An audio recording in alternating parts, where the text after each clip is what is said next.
Chapter 4. Regina and Big Curt's Kids. The stone was cool under my shoes. October air moved across the patio at the Marion, carrying the kind of chill that arrives in the fall when the sun starts losing arguments with the afternoon.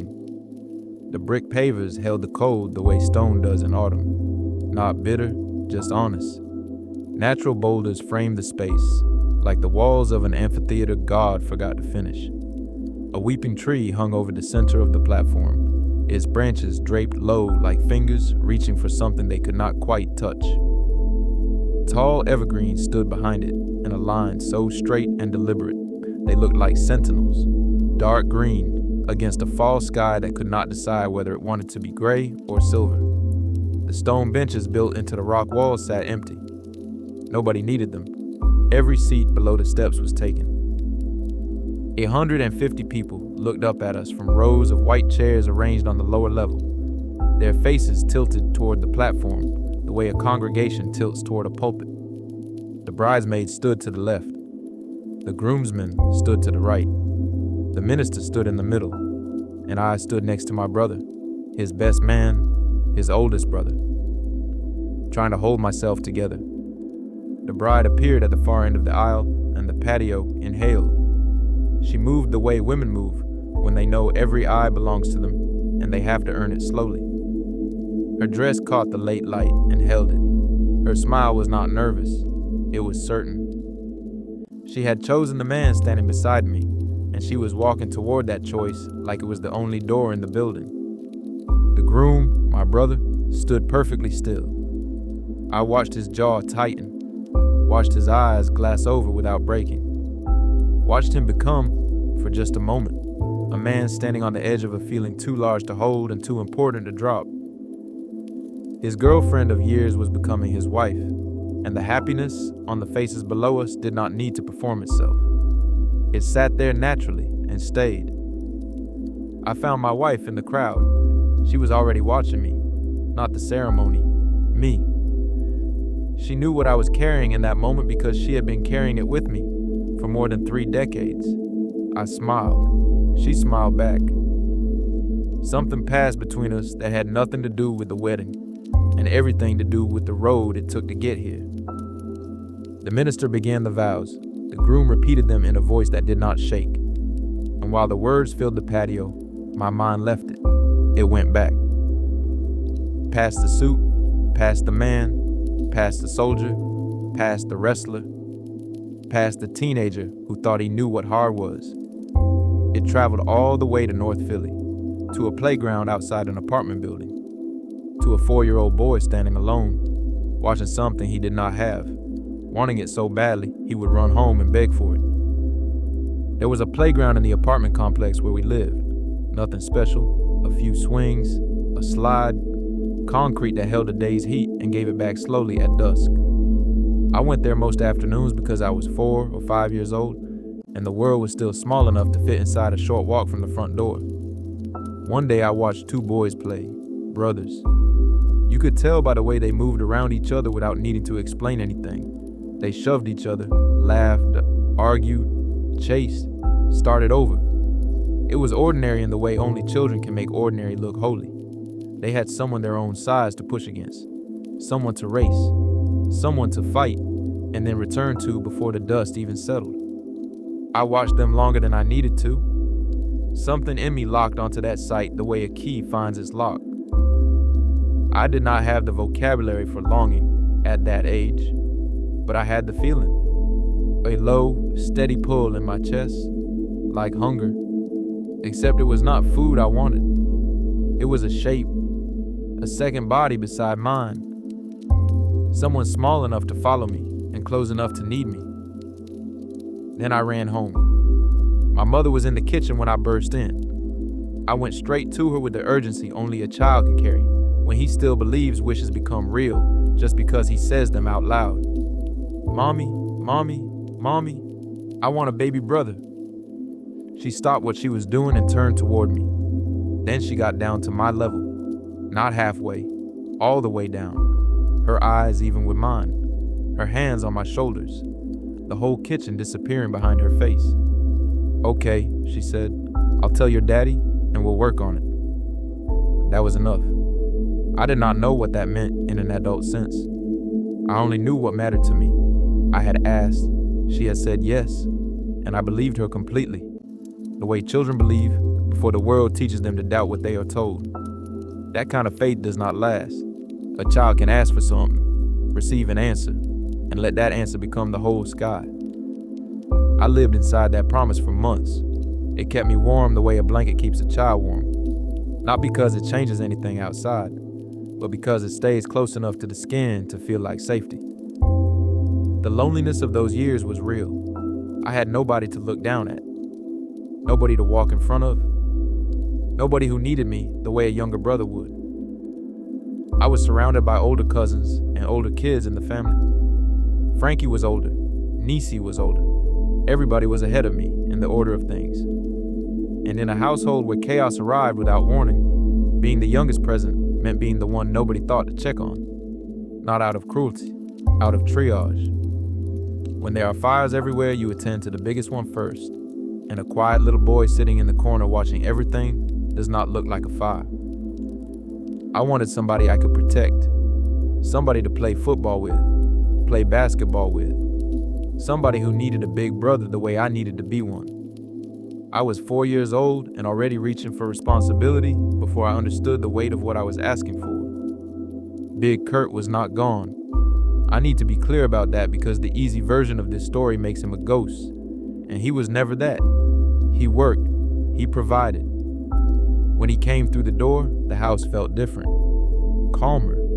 Like the walls remembered what they were supposed to do. His shoes by the door, his voice low and even in the kitchen. The smell of cologne and tobacco that meant somebody with weight had arrived. But work kept him away more than it kept him home. Long hours, jobs that started before I woke up and ended after the streetlights came on.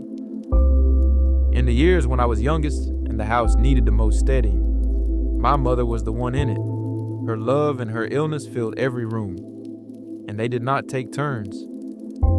Big Curt existed at the edges of that, steady but distant. The way a man can be providing for his family and still leave a hole in the middle of it that a child tries to fill with his own body. I did not resent him for it. I did not have the vocabulary for resentment at 4 or 5 years old. What I had was a loneliness I could not explain and a hunger to belong to something smaller than me. A brother, a reason to be the one in front, the one protecting. But that version of me had not arrived yet. I was still just a boy on a playground watching other boys have what I wanted, running home to a kitchen and a mother who said yes. What I could not have known then was that Big Curt would shift. As the years passed and the younger children came, he stopped working away from home as much. He was around more, present more. The kids who arrived after me grew up with a version of our father I never had. They got him at the table. They got him in the mornings. They got the man I had spent my early childhood standing in for. I do not say that with bitterness. There is no score to settle. A man who learns to be more present for his younger children is not betraying his oldest. He is trying to get it closer to right. But the math still lands a certain way when you are the one who carried the house before your shoulders were wide enough to hold it. And then you look back and see the ones who came after you got something softer. Not easier, just softer. By the time I understood that fully, I was already the person his absence had helped build. He never left my mother. I want that said plainly because it matters.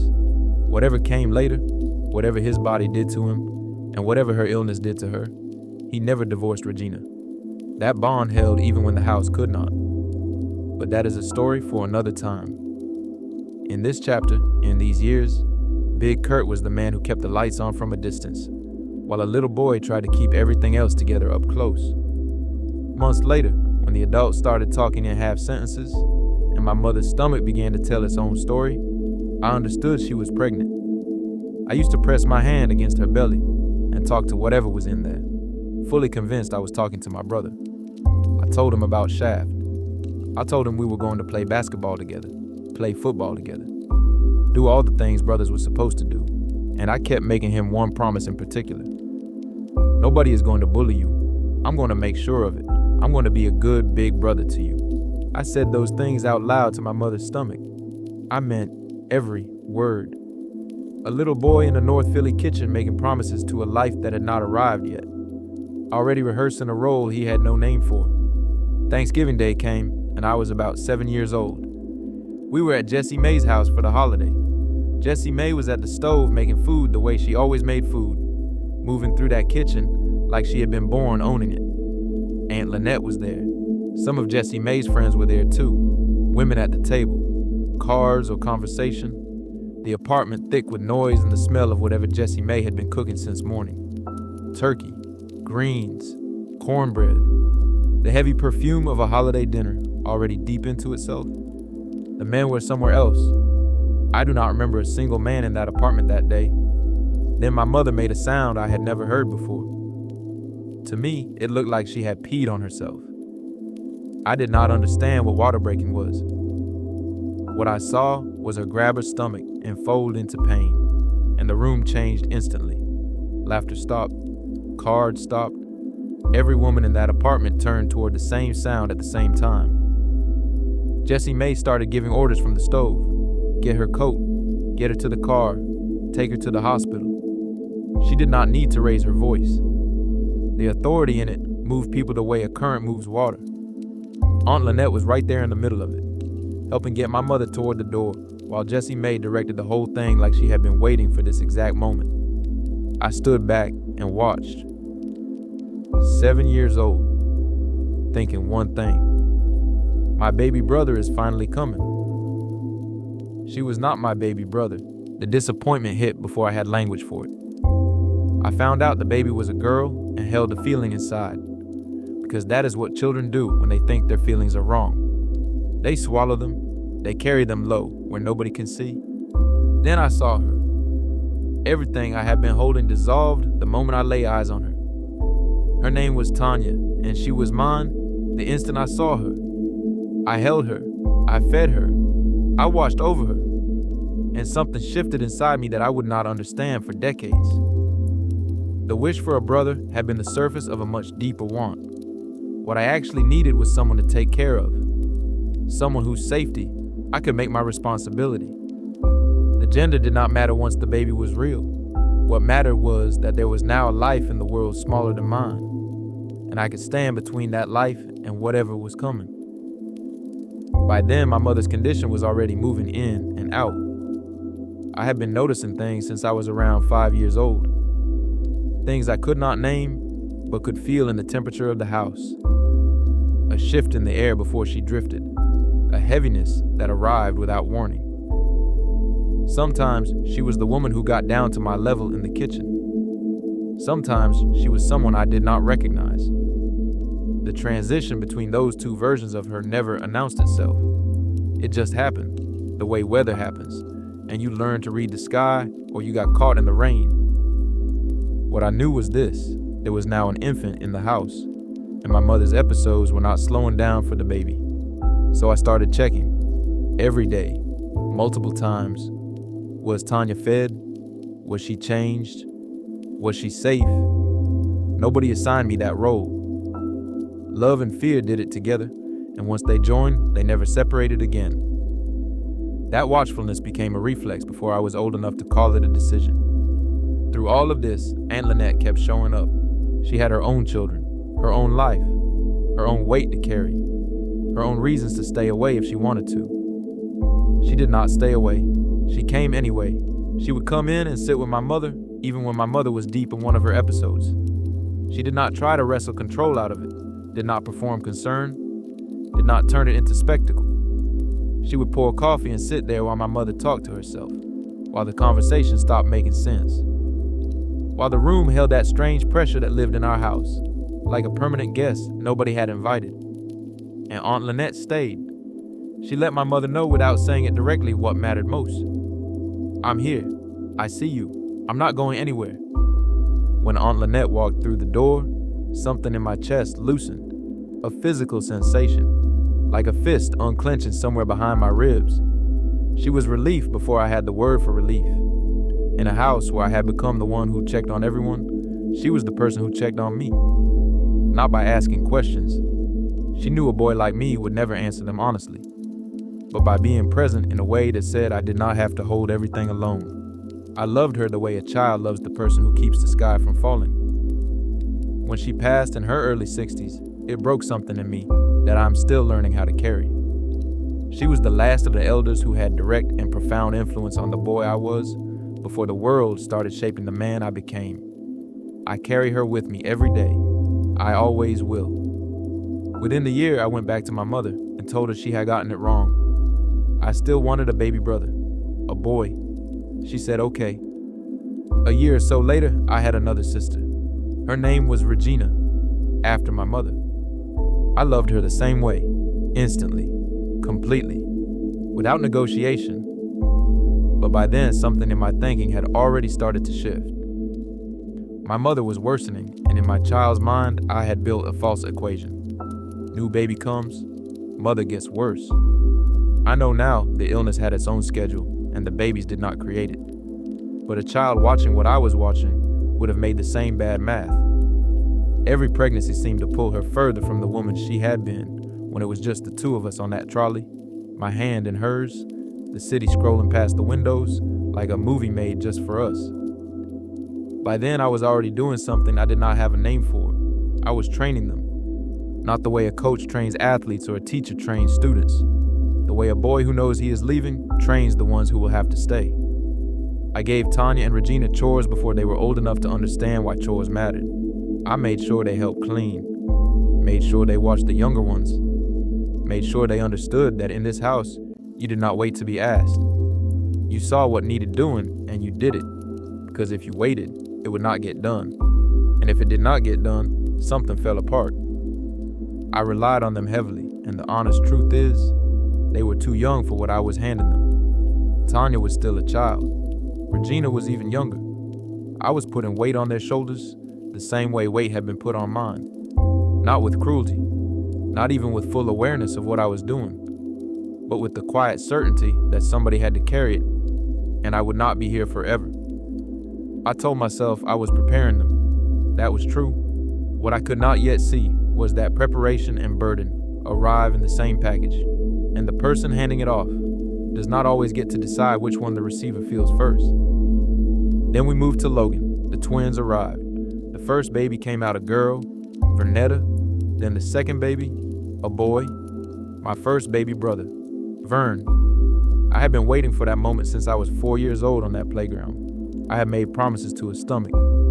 I had told him about Shaft and football and protection.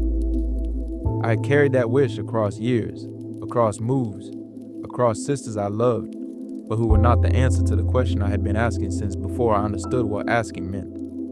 The moment came and I was happy. I will not lie about that.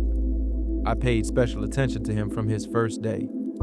I loved him. I carried him the way I'd always known I would carry a little brother. But the thrill I had built in my imagination at 4 years old was not the thrill I felt at 10 or 11. Too much had happened between the asking and the receiving. The boy who made those promises had more room in him for joy than the boy I had become by the time Vern arrived. It was like saving up for something your whole childhood, and then buying it with money you earned doing work that aged you. You hold the thing in your hands, and it is exactly what you wanted, and you are no longer the person who wanted it. The dream had been real. Life had just spent part of it before I got to cash it in. I would still keep the promise, just later than I thought, but I did not know that yet. Mark came about a year after the twins. From the day he could stand, he was big Curt, made small. The same face, the same build, the same quiet way of holding himself. Like the room could come to him whenever it was ready. Looking at Mark was like looking at my father through a window in time, still, measured, like dignity was something he was born already wearing. Then came the day I still cannot fully put away. My mother was in an episode. She was outside on the front porch of our row home, and the whole block could see her. That neighborhood was the kind of place where everybody knew everybody else's business. People sat outside, people watched. Curtains moved without hands touching them. Whatever happened in your house eventually came outside with you whether you wanted it to or not. She was pacing, talking to herself, screaming, yelling at people who were not there. I had seen episodes before. I knew what they looked like.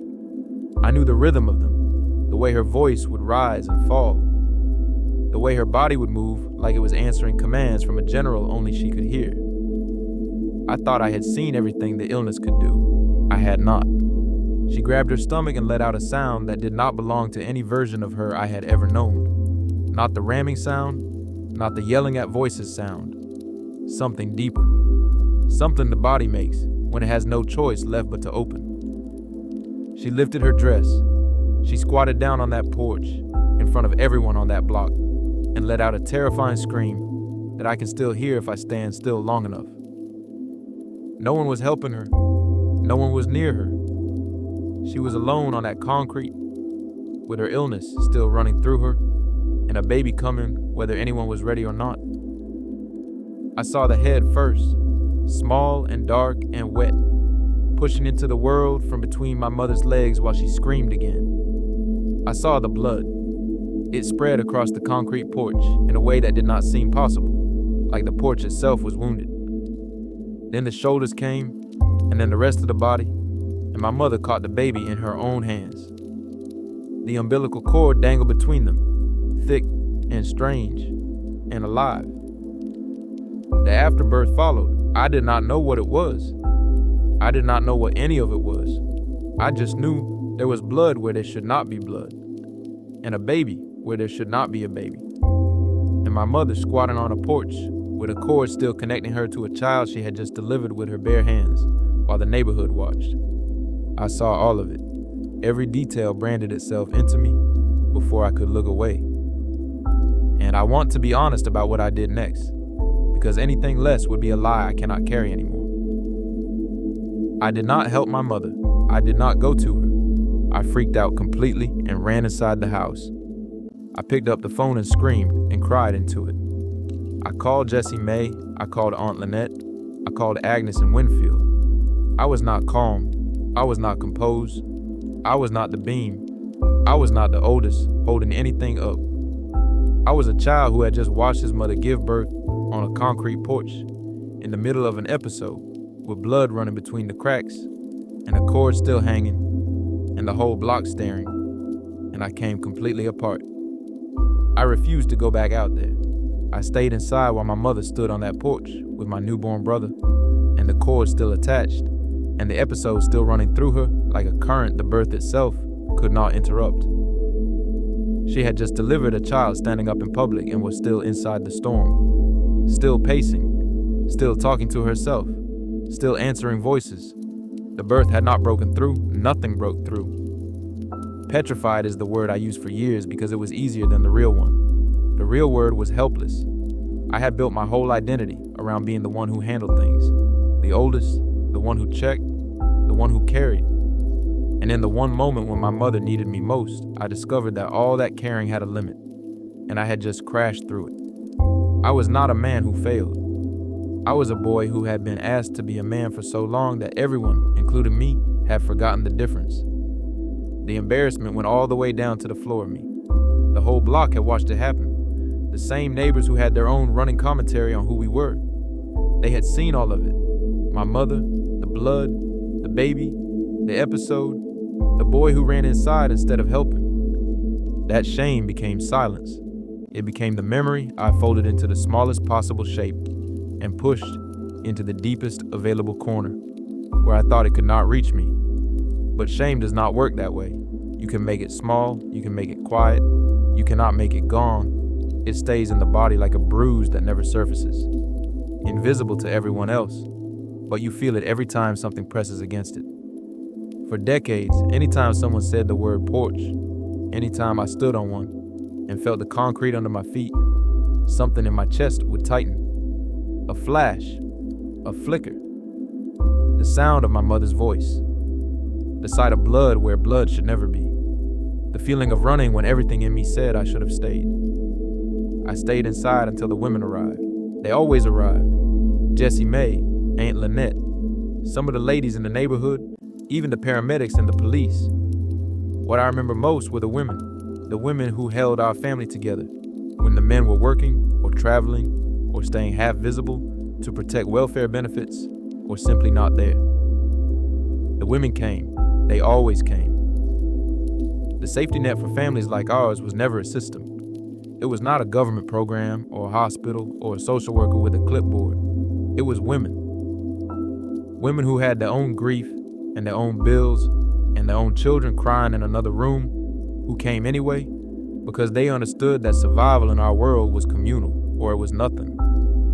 My mother was taken to the hospital, and at the hospital, they found Erica still inside her. Nobody had known she was carrying twins. There had been no prenatal care, not for that pregnancy, not for any of the pregnancies I can remember. 10 children, and my mother moved through those pregnancies without a single medical appointment that ever registered in my memory. People talk about falling through the cracks, as though the cracks are small, and the system is mostly solid. For families like ours, the cracks were the system. There was nothing solid to fall through. You were already on the ground. Something happened with the cord or with oxygen. I heard different explanations over the years and never got a clean one. But the result never changed. Erica was born with severe developmental disabilities that have never gone away. She is in her 40s now. She speaks very little. She has needed a caregiver every day of her life. The consequence of that day is still living, still breathing, still requiring the family to show up the way we have always shown up. That is Erica. She is ours. Everything after the women arrived is a blur. That is where my memory drops the recording. The mind protects you from the rest. It files some things in places you cannot easily reach. And maybe that is mercy. Maybe that is survival doing one more job it was never thanked for. Anthony came after Eric and Erica. Even as a toddler, he was different from the rest of us. He sang, he danced. He put on shows in the living room for anyone who would sit still long enough to watch, performing with a seriousness that made you forget he was barely old enough to tie his own shoes. While the rest of us were running, fighting, surviving, Anthony was creating. Something in him already knew how to find joy and put it on display, even in a house where joy had to compete with everything else for space. Then Theodore, the last one, the 10th child. He arrived during my senior year of college, hundreds of miles from the house I had left behind. Getting to know Theodore later was like reading a book you should have started from the beginning. You love it, you understand it, but you know you missed the early chapters, and that knowledge sits with you. Here's the truth I owe this chapter. By the time Mark was born, I was already pulling away. By the time Eric came into the world on that porch, I was already a teenager, and my mind was already somewhere else. In Winfield, on the wrestling mat, in the streets with older boys, at a job, holding a spray can against a wall somewhere. I was still living in the house, but I was leaving it in every way that mattered, except physically. And when I finally did leave for Winfield, for Overbrook, for college, I left 2 girls inside a house full of children and told myself it was preparation. Tanya and Regina carried every bit of the weight I carried. They changed the diapers. They divided the food. They read the weather in the rooms. They managed a mother whose illness did not slow down because the oldest son had found another life. I was 7 years older than Tanya.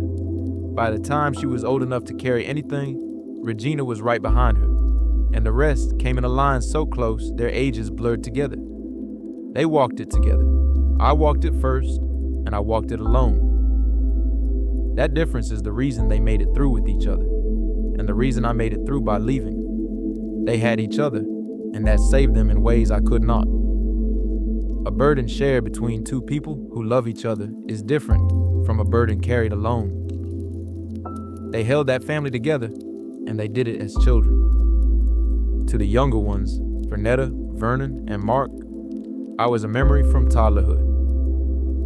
A big brother they could picture but not quite reach. To Eric, Erica, Anthony, and especially Theodore, I was something else entirely. The mysterious older brother, the star athlete who came through on holidays and semester breaks with stories from a world they had never seen. They loved me. I gave them attention every time I walked through that door. But their stability, their daily direction, their structure, that came from Tanya and Regina, not from me. And for years, my sisters were angry about it. They did not always say it with words.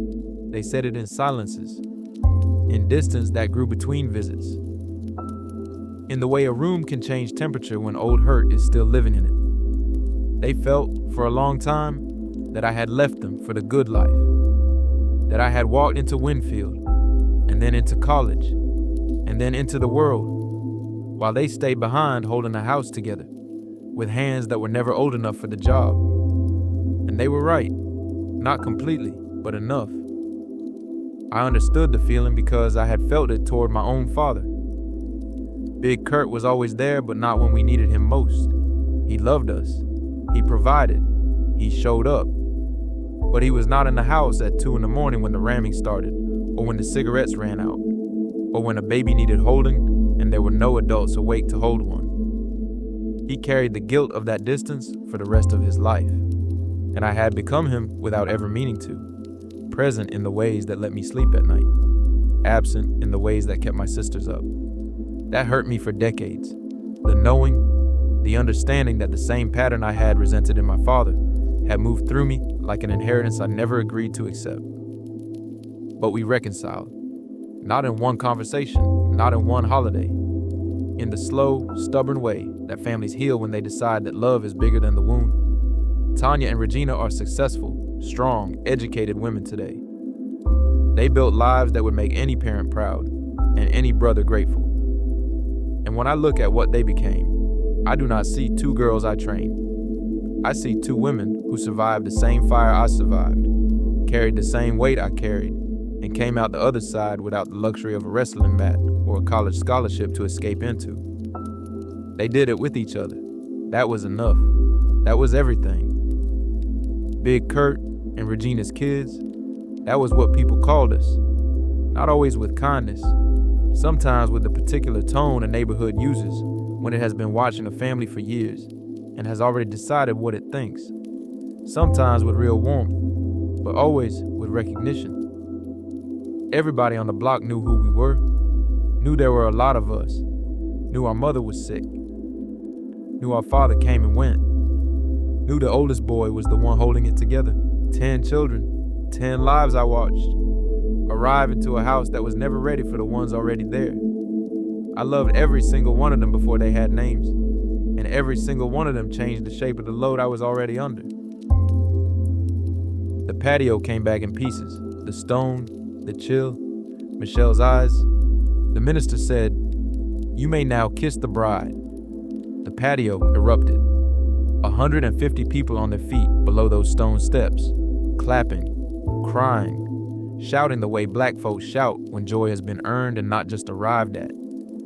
The sound bounced off the boulders and rose past the evergreens and disappeared into the cool fall air like it had somewhere important to carry itself. My brother kissed his wife, and I watched him hold her face in both hands, like he was holding something the world had tried to take from him before he was old enough to fight for it. The man standing beside me on that cool stone platform was born on a porch in the middle of an episode, with blood on the concrete and a cord still attached, and a mother who could not stop pacing long enough to hold him. That baby grew up. He survived everything that day tried to put on him before he had taken his first full breath. He became a man. He found love. He built a life. And he asked his oldest brother to stand beside him while he married the woman who had been with him for years. I said yes. The way our mother said yes to me in that kitchen 40-some years earlier.